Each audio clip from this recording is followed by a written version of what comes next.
Hello everyone, we are back in the COVID kitchen, Julia and I, and we're about to start making the hand-spun theatre of Australia's Pavlova. I'm really sorry to say that the hand-spun theatre is now defunct, but they were a great theatre they did a lot of puppetry and really advanced stuff back in the 80s.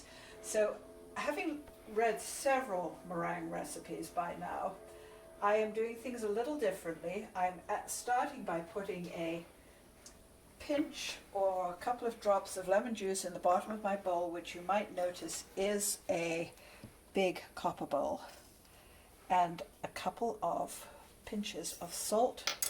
And we're going to add the eggs.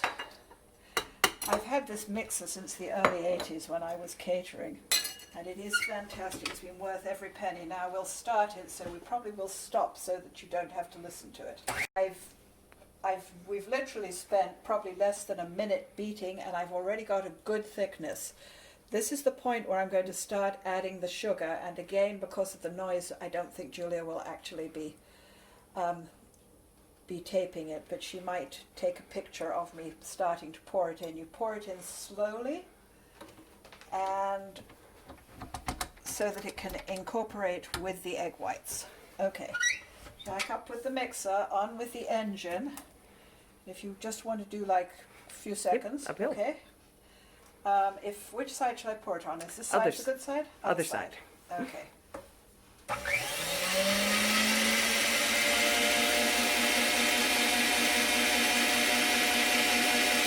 Okay, hi everybody. Well, the meringue is piped, and this is really the time when we work fast, because it loses its consistency really a lot faster than I like. Now, just so that you know, I added vanilla and the rest of the sugar. Now, I'm doing this because it is a bit messy at the moment. Anyway, as I said, I added the vanilla and the rest of the sugar before I started the piping, and I'm going to stop for a moment and get my bag refilled. Okay, go. Having piped a circle to give myself the guidance on my pencil drawn circle underneath, I'm now spreading the rest of the meringue over what you might consider to be the bottom of the dessert. Okay, so... And this is on parchment paper sprinkled with what? Sprinkled with cornstarch. Yes, that was right. Of course, the recipe was written by the Australians, and of course they're used to calling it corn flour, as I am after 50 years, would you believe? I still stand in the supermarket sometimes and I think, now what are spring onions again? Well, as Reese can tell you, they're scallions.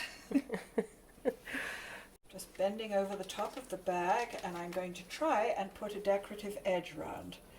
I think part of the problem is that during COVID, Victor and I have been watching the Great British Bake Off again, which means that I have visions of Paul and Mary over my shoulder any moment, and Mary's going to make Paul is going to make comments.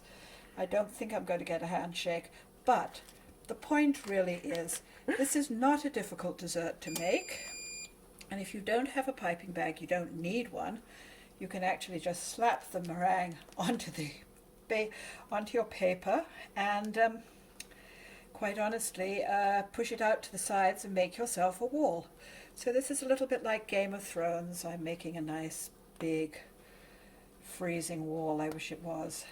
And I think we've probably got enough. You get the idea here. And I know Julia wants to try my meringue, so let's pop it in the oven and we'll be all happy.